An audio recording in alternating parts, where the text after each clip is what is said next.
Living together is impossible. Haven't I told you I've reached my limit? I desperately appealed to my wife, Amy, but she just looked at me with cold eyes and retorted.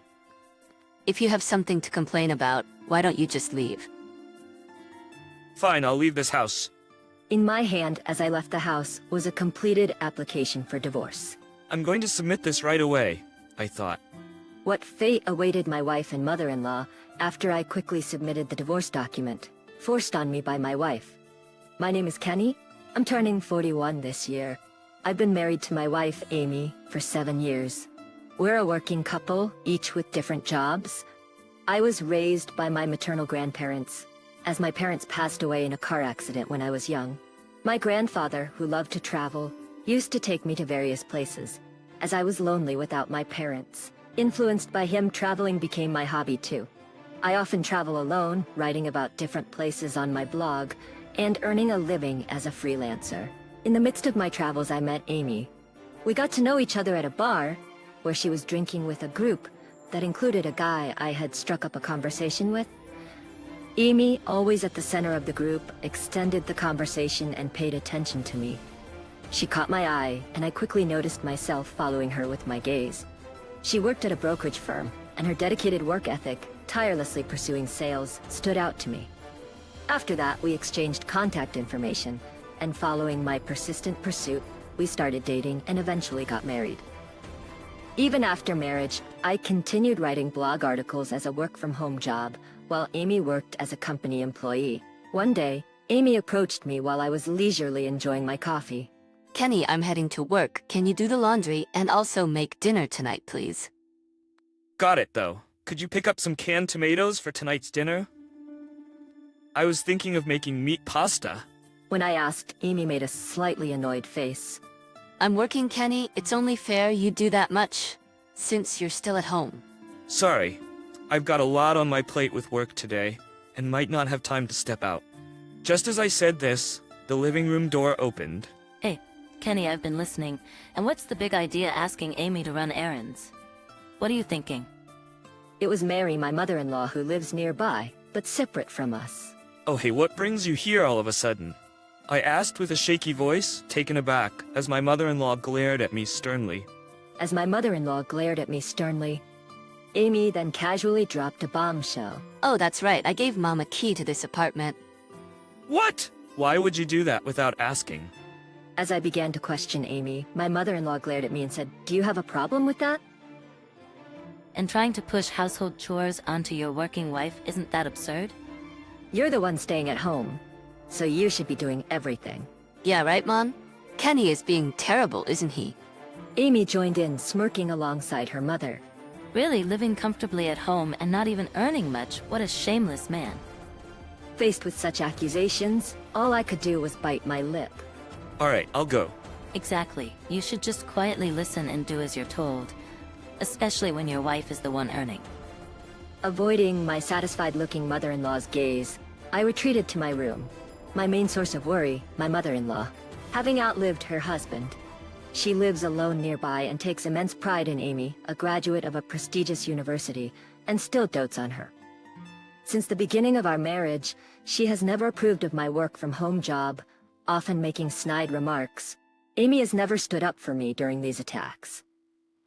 I've realized after marriage that Amy, raised with constant praise from her mother, has developed a strong sense of pride and tends to be showy. Moreover, they almost seem codependent. Any criticism I have of my mother-in-law immediately puts Amy in a bad mood. I'm sure this means my mother-in-law will start coming over more frequently. Just thinking about it made me feel gloomy. As expected, my mother-in-law started dropping by our place more frequently. She constantly criticized the housework I did, and on days when Amy was off work, she'd stay all day, chatting and laughing with her. This routine continued, and I became increasingly exhausted. That day was my mother-in-law's birthday, and I was on my way to her house. My steps were heavy, but I had a duty to fulfill. Amy had work and had left earlier, so we agreed to meet there, leaving me to go to my mother-in-law's house alone. Happy birthday. Arriving first, I pulled out a beautifully wrapped box from a paper bag. This is your present.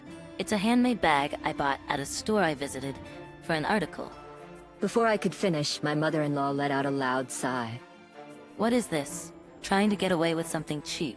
It's probably just a freebie you got as a souvenir, isn't it? No, that's not it at all. I hurriedly denied it, but my mother-in-law was not listening. I don't need such a cheap bag. Really, you have no sense at all. I thought you would be pleased with it. My mother-in-law glared at me, starting up again with her disdain. You're so annoying.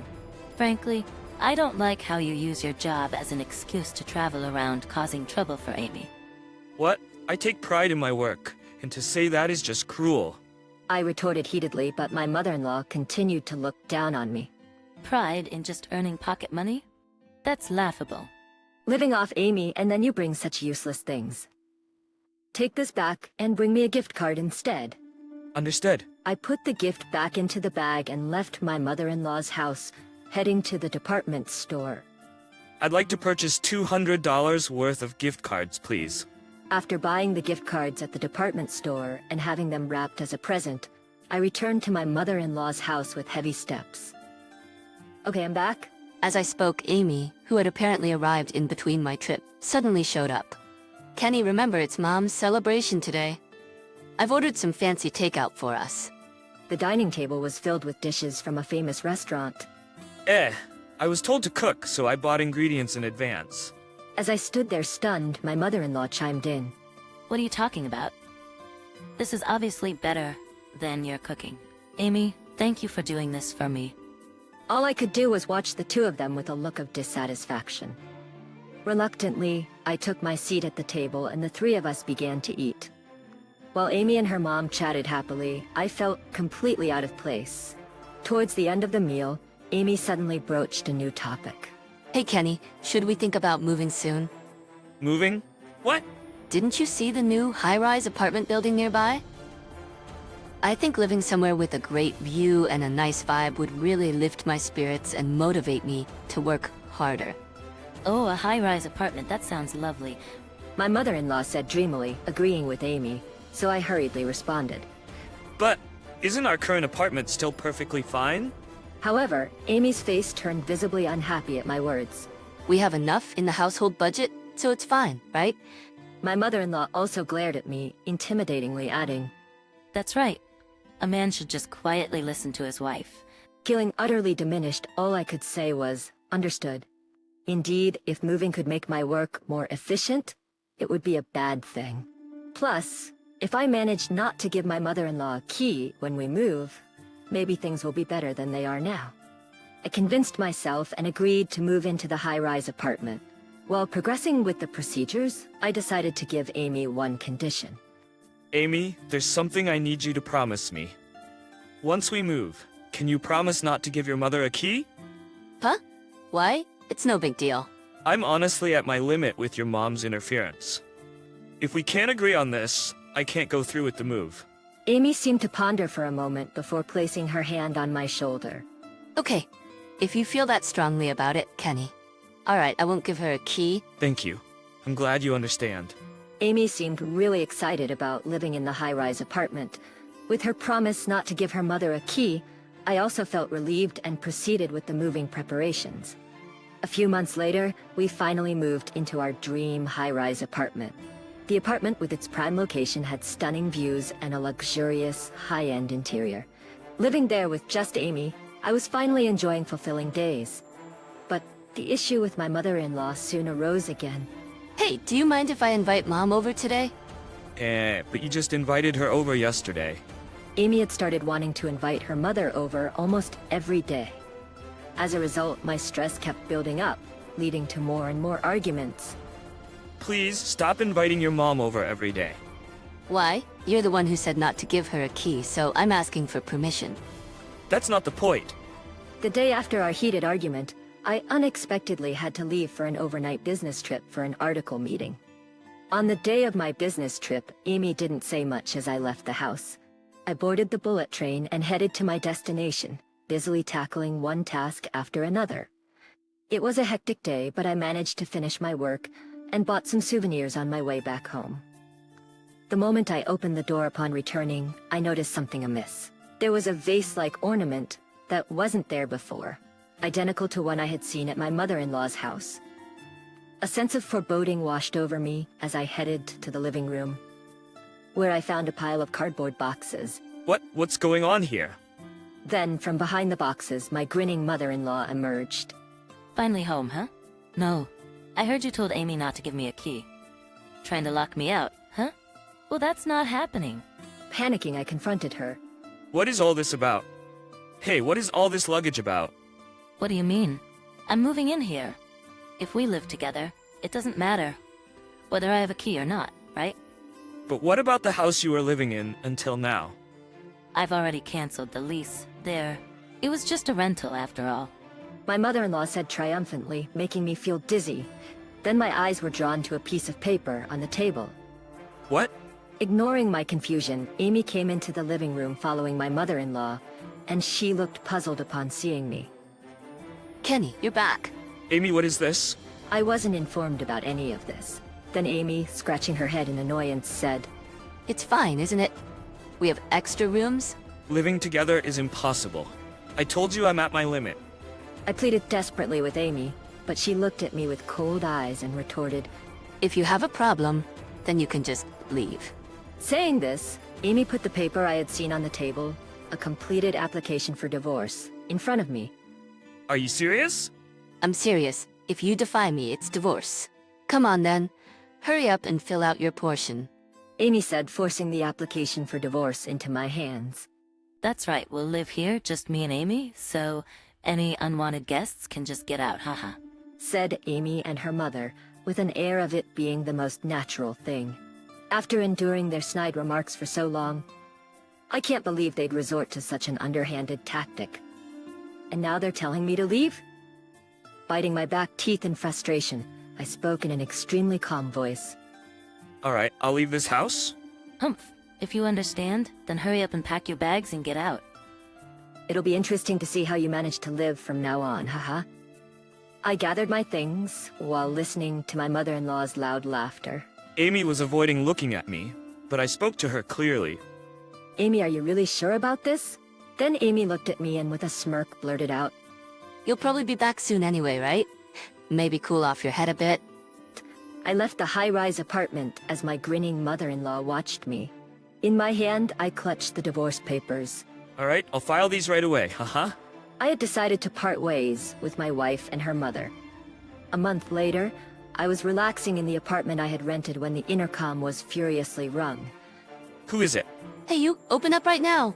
On the intercom screen, I saw my mother-in-law, her face red with anger, and behind her, Amy. I thought about ignoring them, but not wanting to cause a disturbance in the neighborhood, I decided to let them in.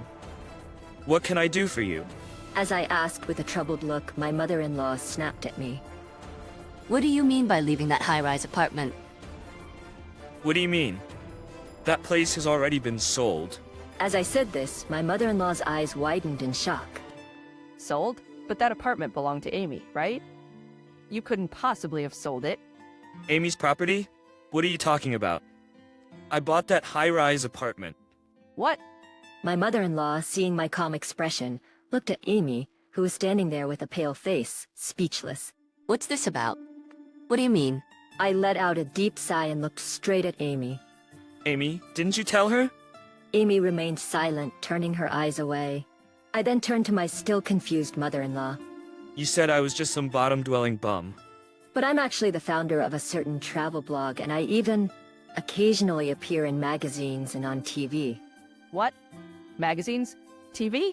My mother-in-law opened her mouth wide, staring at me in disbelief. I continued matter-of-factly. So I do have some savings. By the way, the gift you refused because it was cheap actually cost over $1,000. Dollars? Well, as you said, I returned it. And by the way, the food we got delivered for your birthday was also paid for with my card, which Amy used without my permission. My mother-in-law, looking like she was about to froth at the mouth, was opening and closing her mouth, when suddenly she turned to Amy with incredible force. Amy, then why don't you just buy back the high-rise apartment from him? You're the top salesperson earning over $100,000 a year, right? You must have some savings, don't you? Amy said nothing. Suppressing a laugh, I said to my mother-in-law, Amy doesn't have any savings, you know? What? Again, despite the surprise of my mother-in-law and Amy being stunned, I continued to speak calmly. She's been continuously failing in the stock market, incurring huge losses. There's hardly any savings left. Right, Amy? No way. Amy, you're lying, right? My mother-in-law grabbed Amy's arm and shook her, and Amy seemed to lose all strength in her knees, collapsing to the ground. I thought moving to the high-rise apartment would boost my motivation and lead to success at work, but I pressed Amy, glaring at her. But- I pressed Amy, glaring at her, and she continued hesitantly. I failed again, and now, not only can't I buy back the apartment, but even living with my mom is financially precarious. What? Glancing at my panicked mother-in-law, I crossed my arms and said, I knew it. Amy just doesn't have the knack for trading stocks. I thought, as her husband, I had to support her, but Then, Amy crawled up to me and prostrated herself.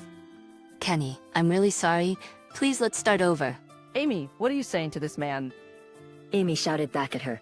While her mother tried to lift her up, Amy shouted back at her. But Mom, we won't be able to live if I don't do this. Facing Amy, who kept bowing her head to me, I said in a gentle tone. Amy, lift your face. Amy raised her face, her eyes filled with hope. I continued in a gentle voice. Amy, you never helped me with the housework because I was the one working from home, right? I really am sorry about that. Amy apologized with a pale face. Ignoring her apology, I went on. You made fun of me, saying I should leave because I'm a fool, right? And now when I actually leave, this happens. Isn't that a bit too convenient? That's... Moreover, we're already divorced. I don't want to have anything to do with you again. Let's each go our separate ways from now on. Kenny! As I spoke firmly, Amy tried to cling to me, so I silently shook off her hand. My mother-in-law, who had witnessed everything, raised her voice, filled with pain. Wait a minute. What about the high-rise apartment if you get divorced? What about my luxurious life? I said this in an exasperated tone, causing my mother-in-law to shout hysterically. Well, what are we supposed to do now? Why don't you go live happily ever after with your beloved daughter? As I said this, my mother-in-law's mouth opened and closed wordlessly. I helped the still slumped Amy stand up and pushed her outside. For a while, I could hear her mother's noisy voice at the front door, but it seemed to quiet down when the building manager arrived. Half a year later, I had come abroad to embark on a new journey. The unique freedom of being overseas felt incredibly comforting. As I was living such, I recently received a message. It was from Amy, the woman I had parted ways with that day. Amy and her mother, kicked out of the high-rise apartment, apparently ended up in a near-collapsing, shabby apartment. To repay the debts incurred from her stock trading, Amy had been working tirelessly day and night. Her mother, who had never worked before, took a part-time job at a factory, and they were barely making ends meet. Amy's message conveyed her gratitude to me. In it, she expressed how hard she had been working, and how she had come to understand the challenges of earning money. I felt the small knot of resentment in my heart gradually dissolve. Then, a few days ago, after returning home for the first time in a while, I ended up going out for drinks with Amy, who had invited me. Back then, I didn't have any room to breathe, and I think I may have been taking out my frustrations on you, who were doing what you loved for a living. I'm truly sorry. Amy offered a sincere apology. That day, I felt like I was hearing Amy's true feelings for the first time. It's okay. Thanks to that, I'm very happy now. As I said this, Amy gave a sad smile. Are you going abroad again? Yeah, I'm set to go overseas again next week. As we were parting, Amy extended her hand to me. I'll also live my life to the fullest, trying not to be outdone by you, Kenny. Yeah, I'm rooting for you. With those words, we exchanged a warm handshake. As I made my way home, I thought about how I want to continue valuing my work, living my life positively.